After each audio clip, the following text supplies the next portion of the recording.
If you've ever struggled to keep a promise to yourself, this one's for you. Because self trust isn't a mindset issue, it's a nervous system conversation.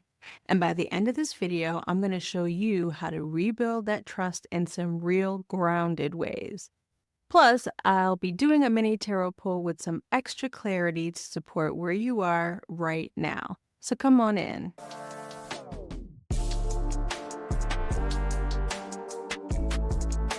Hey y'all, I'm Mel Morris, courage consultant for the Stuck But Ready and your self trust hype woman. I work with women and queer folks who are tired of shrinking and ready to be louder. This month, I'm talking you through a powerful series on confidence, courage, and caring for your whole self in honor of Mental Health Awareness Month. And today, we're going straight to the root self trust.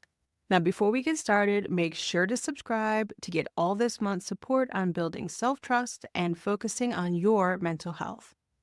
Let's talk about why self trust breaks down in the first place. Most of us don't lose trust in ourselves because we failed. We lose trust because we've spent years abandoning our own needs, ignoring our inner voice, or people pleasing our way out of alignment. We say yes when we mean no. We push through when we're running on empty. We talk ourselves out of our truth because we don't want to rock the boat.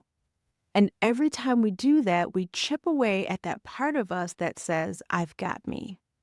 Eventually, it becomes easier to ghost our goals than risk disappointing ourselves again. And that, my friend, is not laziness. That's emotional burnout. That's a nervous system trying to protect you from another internal betrayal. You might start to notice this breakdown showing up in subtle ways, like procrastinating on things that matter to you, feeling overwhelmed by small decisions, or second guessing every choice even after you've made it. Now, this isn't because you're broken, it's because you've stopped believing your follow through is trustworthy. So let's take a minute to dive in a little deeper to how this presents itself in real life. What does self trust look like in action? It looks like honoring your boundaries, even when it's awkward. It looks like choosing rest without guilt. It looks like making a decision and standing in it.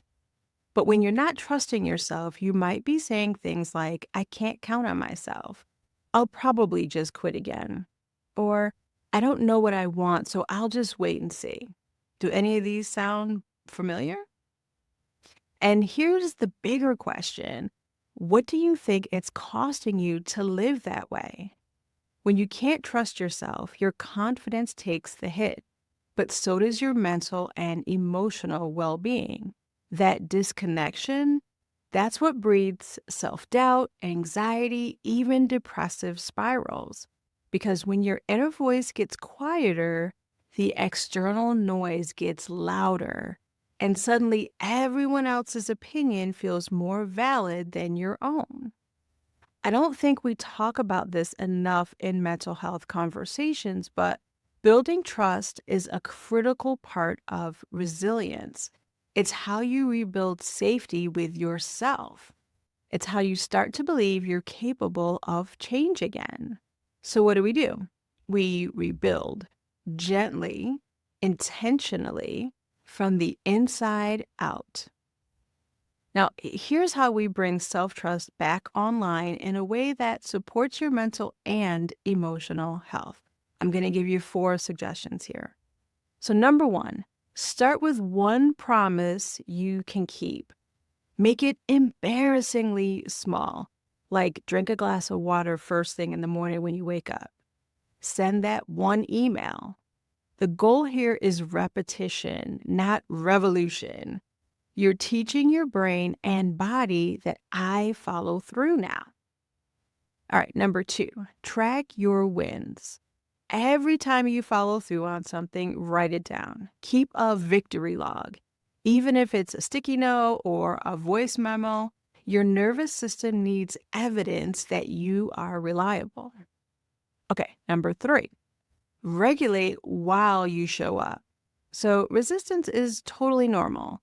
That pit in your stomach or a lump in your throat doesn't mean stop, it means go slow. Try this. Take 3 deep breaths, name what you're feeling, and say out loud, I'm safe to try. That's it. All right, last but not least, number 4, detach from perfection. Some days you're gonna crush it. Other days, your best is just showing up messy. But that's still growth. That's still healing. And here's the thing, self-trust isn't just about doing the hard stuff. It's about being kind when you don't. It's about circling back after a missed step and saying, I still believe in me. Now, I'll tell you, years ago, when I first started making video content, I committed to doing weekly lives for a month, and I nearly backed out after just the second week. I was exhausted trying to do all the things. The engagement was low, and I started kind of spiraling, thinking it wasn't making a difference. But I stayed with it. I reminded myself why I was showing up. I let go of needing it to be perfect and just honored my promise to myself. By the end of that month, my confidence was louder than my fear. Not because the results changed, but because I had. I was focused on my follow through to me because the important promise I made was to myself. Now, I want to invite you into a quick moment of reflection. What's one area of your life where you've been avoiding follow through? Where do you notice the tension between what you want and what you believe you can trust yourself to do? I really want you to think about this. So pause the video if you need to, take a breath, jot it down, and then here's a little micro exercise to anchor that reflection. Put one hand on your heart and the other on your belly. Take a slow inhale through your nose and exhale through your mouth. Then say to yourself out loud if you can, I am safe to try again. I am worth following through for. That's the power of practicing self-trust in real time.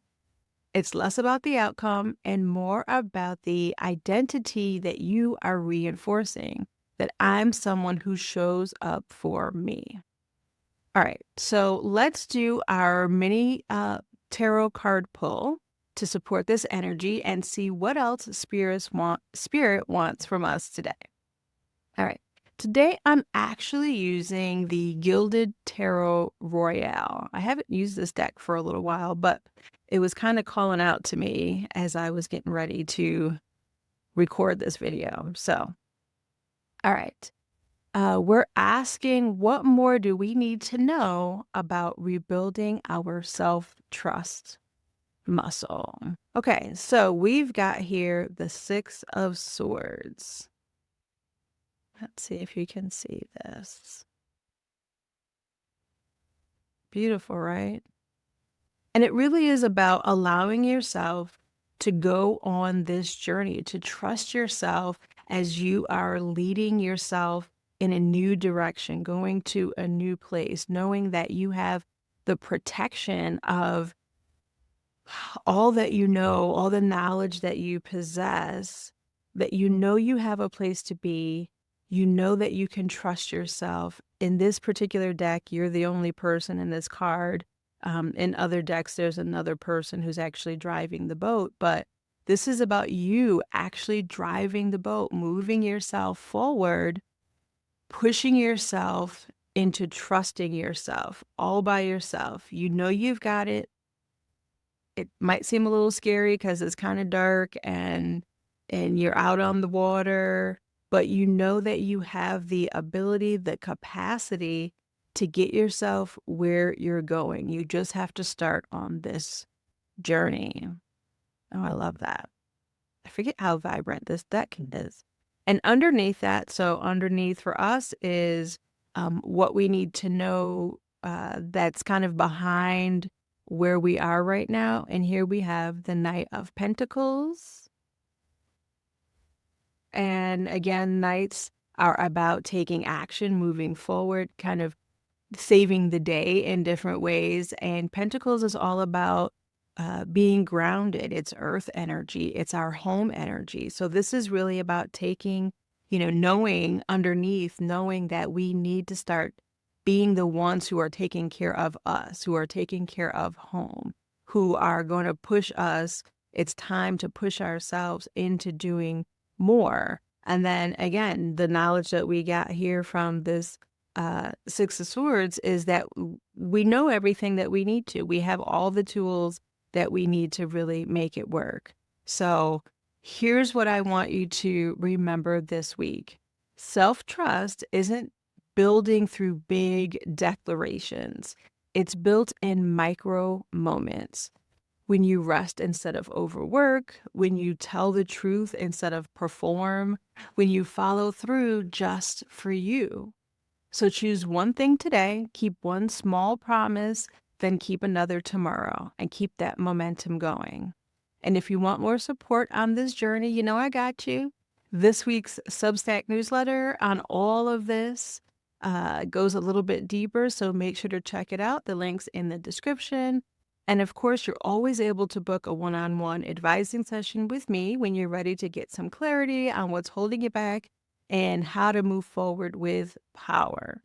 Of course, don't forget to like, subscribe, and share this video with somebody who needs a self-trust boost today. And let me know in the comments, what's one promise you're keeping for yourself this week? I want to hear about it. I want to help support you. So go ahead and share it.